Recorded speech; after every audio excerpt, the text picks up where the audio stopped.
तुम क्या खा रहे हो? वलीद ने आज सरमद को रंगे हाथों पकड़ ही लिया। कुछ भी नहीं। सरमद यकायक घबरा गया। मुझे मालूम है कि तुम्हारे मुंह में छा लिया है, क्योंकि मैंने तुम्हारी जेब से गिरा हुआ खाली रैपर देख लिया है। लिहाजा अब मजीद झूठ बोलने की जरूरत नहीं है। वलीद के लहजे में यकीन था। हाँ, खा रहा हूँ छा लिया, तुम्हें क्या? अब सरमद टटाई से बोला। और तुम मेरी जासूसी भी करने लगे हो?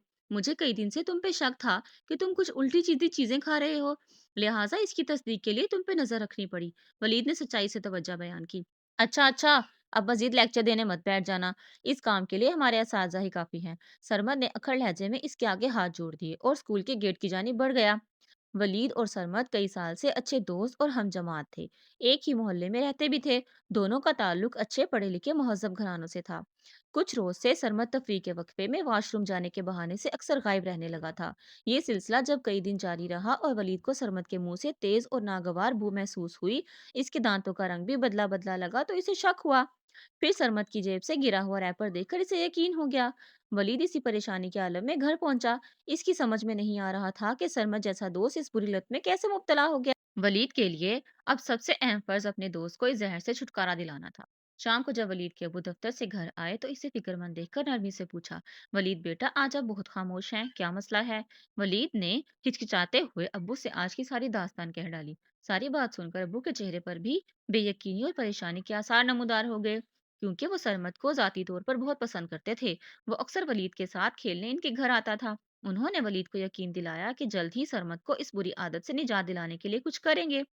वो भी अपने अब्बू को इस मामले से आगाह करके काफी हद तक मुतमईन था कि अब्बू कोई ना कोई हल जरूर निकाल लेंगे। वलीद के अब्बू ने पहले तो सरमद के वालिदैन से इस मौजू पर बात करने का सोचा, लेकिन अगले ही लम्हे इनके जहन में जो तरकीब आई वो ज्यादा कारगर साबित हो सकती थी। 2 दिन बाद छुट्टी थी। वलीद ने अपने वालिद के कहने पे सरमद को अपने साथ शहर में मुनक्किदा एक नुमाइश में चलने की दावत दी। सरमद के वालिदैन ने इसे फौरन इजाजत दे दी। नुमाइश से वापसी पर अब्बू ने गाड़ी एक अस्पताल के सामने रोक दी, तो सरमद ने सवालिया नजरों से इनकी जानिब देखा। अब्बू ने बताया, दरअसल मुझे अपने एक डॉक्टर दोस्त से मिलना है। तुम दोनों भी चाहो तो मेरे साथ अंदर आ जाओ, क्योंकि गाड़ी का एसी खराब है और बाहर काफी गर्मी है। दोनों बच्चे गर्मी की तपिश महसूस करते हुए गाड़ी से उतरकर अस्पताल की जानिब बढ़ गए।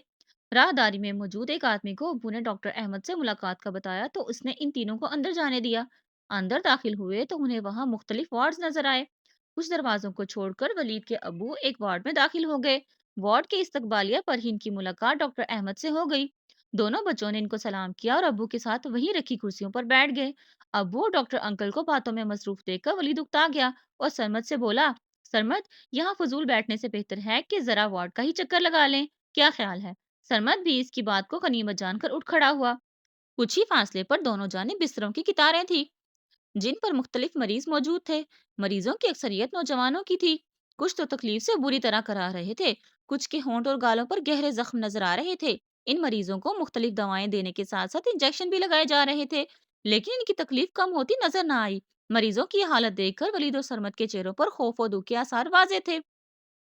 कुछ ही देर में डॉक्टर अहमद और अब्बू इनकी जानिब आ गए। सरमद ने डरते डरते डॉक्टर अंकल से पूछा, अंकल, इन मरीजों को क्या बीमारी है? बेटा, इनमें अक्सरियत मुंह जुबान या हलक की कैंसर का शिकार हैं और इंतहाई तकलीफ और अजियत में मुब्तला हैं। वो दुख से बोले, तो इन्हें कैंसर किस वजह से हुआ है? वलीद ने जानना चाहा। बेटा, मुंह के कैंसर की बड़ी और अहम वजह पान, छालिया और गुटखे वगैरह का इस्तेमाल है। अवाम में इस जहर की आदत बुरी तरह सरायत कर चुकी है। लिहाजा आए दिन बेशुमार लोग इस मौजी मर्ज का शिकार हो रहे हैं। डॉक्टर अहमद ने दोनों को आगाह किया। अंकल, इन लोगों का इलाज नहीं हो सकता क्या? सरमद ने उम्मीद भरे लहजे में सवाल किया। बेटा, ये लोग अपनी बुरी आदत और नशे की लत के सबब इस हाल तक पहुंचे हैं कि अब इनका दोबारा सेहत पाना मुश्किल है। बस हम यहाँ इनकी अजियत को कम करने की कोशिश ही कर सकते हैं। डॉक्टर अंकल ने ठंडी आह भरी। सरमद की निगाहों में परेशानी वाजे थी। अबू ने एक नजर इसकी जानिब डाली और इत्मीनान का सांस लिया। इनको अपना मकसद पूरा होता नजर आ रहा था। वापसी का रास्ता तकरीबन खामोशी में गुजरा। सरमद मुसलसल सोचों में गुम था और वलीद इसके अब्बू का यही मकसद था कि वो अपना एहतसाब खुद करे। अगले दिन सरमद जब स्कूल आया तो सारा वक्त चुप चुप रहा। ब्रेक टाइम में वलीद से बात करने का मौका मिला तो शर्मिंदा लहजे में कहने लगा, दोस्त, मुझे कल अस्पताल जाकर अंदाजा हुआ कि मैं छालिया की शक्ल में अपनी ही मौत का सामान खरीद रहा हूँ। कल अगर तुम और अंकल मुझे इन मरीजों से ना मिलवाते तो आने वाले कुछ सालों में खुदा न खास्ता मैं भी वही किसी बिस्तर पर तकलीफ से तड़प रहा होता। सरमद ने खौफ से झुरझुरी ली। वलीद ने इसे मजीद बोलने दिया।